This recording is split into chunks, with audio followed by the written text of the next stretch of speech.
मालवा निमाड़ में 10 सीटों पर भारी उठापटक, दिल्ली की दखल से ही तय हो पाएंगे इन क्षेत्रों में टिकट। नमस्कार, आप देख रहे हैं MP7 न्यूज। देखिए पूरी खबर।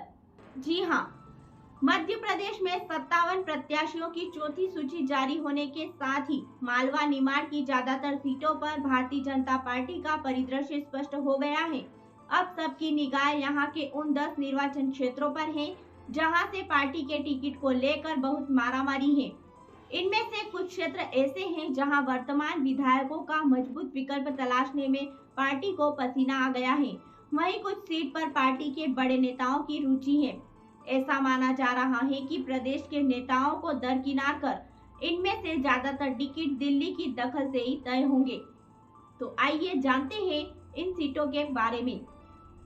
सबसे पहले बात करते हैं महू विधानसभा क्षेत्र की। यहाँ से अभी मध्य प्रदेश सरकार की कैबिनेट मंत्री उषा ठाकुर विधायक है।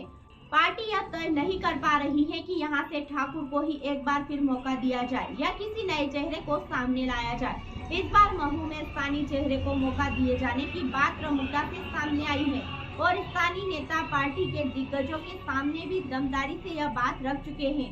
ठाकुर पर बड़ा आरोप है कि स्थानीय नेताओं को अनदेखा करने और क्षेत्र के विकास में रुचि नहीं लेने का है। केंद्रीय रक्षा मंत्री राजनाथ सिंह और संघ के दिग्गज भैया जोशी से नजदीकी ठाकुर का मजबूत पक्ष है और इसी के चलते अपनी उम्मीदवारी को लेकर आश्वस्त हैं। एक संभावना यह भी जताई जा रही है कि वरिष्ठ नेताओं के हस्तक्षेप के चलते ठाकुर की अपने पुराने निर्वाचन क्षेत्र इंदौर 3 में भी वापसी हो सकती है। महू से भाजपा के टिकट पर उम्मीदवारी के लिए एक मजबूत दावा मध्य प्रदेश युवा आयोग के अध्यक्ष डॉक्टर निशांत खरे का भी है। इंदौर 5 विधानसभा क्षेत्र लगातार 4 चुनाव जीत चुके महेंद्र हार्डिया का इस बार पार्टी के ही कुछ नेताओं ने विरोध किया है, लेकिन यह बात भी अलग अलग स्तर से सामने आई है कि यहाँ कांग्रेस की चुनौती से हार्डिया ही निपट सकते हैं। 2 महीने पहले तक उम्मीदवारी की दौड़ से बाहर माने जा रहे हार्डिया मजबूत विकल्प न मिलने के कारण अभी भी दौड़ में सबसे आगे हैं। उनके विकल्प के रूप में बीजेपी के नगर अध्यक्ष गौरव रणदीवे और मध्य प्रदेश युवा आयोग के अध्यक्ष डॉक्टर निशांत खरे के नाम सामने आ रहे हैं। धार विधानसभा सीट भारतीय जनता पार्टी के वरिष्ठ नेता विक्रम वर्मा की पत्नी नीना वर्मा यहाँ से विधायक है। वे 3 चुनाव यहां से जीत चुकी हैं और चौथी बार उम्मीदवारी को लेकर आश्वस्त हैं। पार्टी के पास इस बार उन्हें लेकर अच्छा फीडबैक नहीं था, इसी कारण अभी तक धार की सीट पर फैसला नहीं हो पा रहा है। इस सीट पर भी उषा ठाकुर की निगाहें हैं। बीजेपी के उच्च पदस्थ सूत्रों के अनुसार वर्मा ने पत्नी की उम्मीदवारी तय करवाने के लिए एड़ी चोटी का जोर लगा रखा है और उन्हें उम्मीद है कि आखिरी में उनकी बात मान ली जाएगी। यहाँ से एक अन्य दावेदार कुछ महीने पहले तक भारतीय जनता पार्टी के जिला अध्यक्ष रहे राजीव यादव भी है। वहीं बात करते हैं उज्जैन उत्तर विधानसभा सीट की।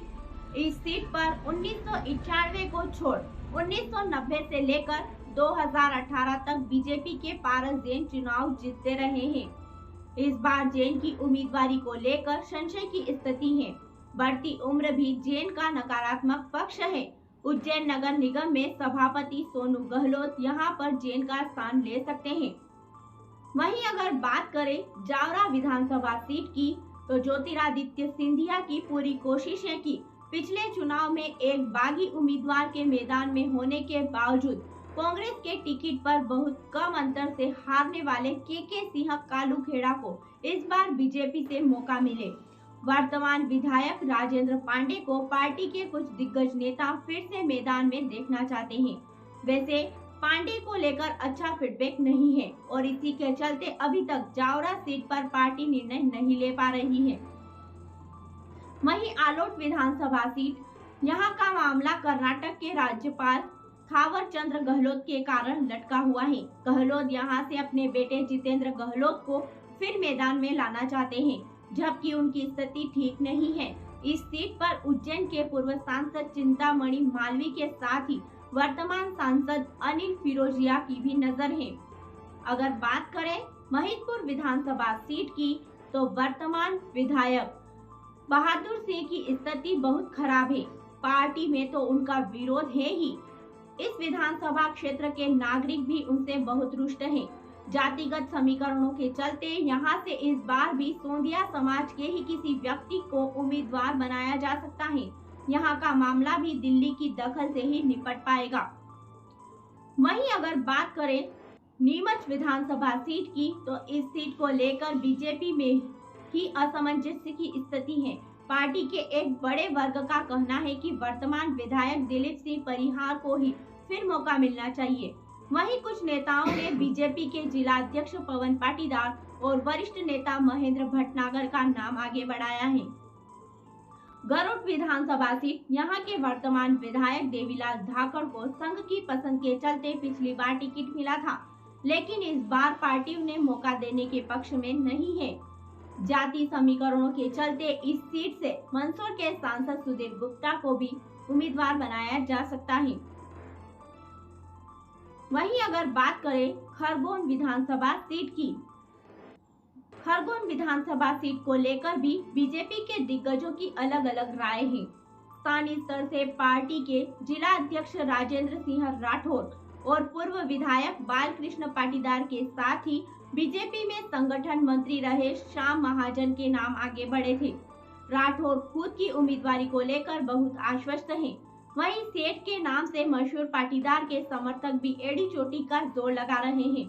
पार्टी के पास इस सीट को लेकर अलग अलग फीडबैक है और इसी कारण फैसला नहीं हो पा रहा है। खबरों की अधिक जानकारी के लिए आप MP7 न्यूज चैनल को सब्सक्राइब जरूर करें। चुनाव संबंधित हर प्रकार की खबरों की जानकारी के लिए देखते रहिए हमारे साथ MP7 न्यूज।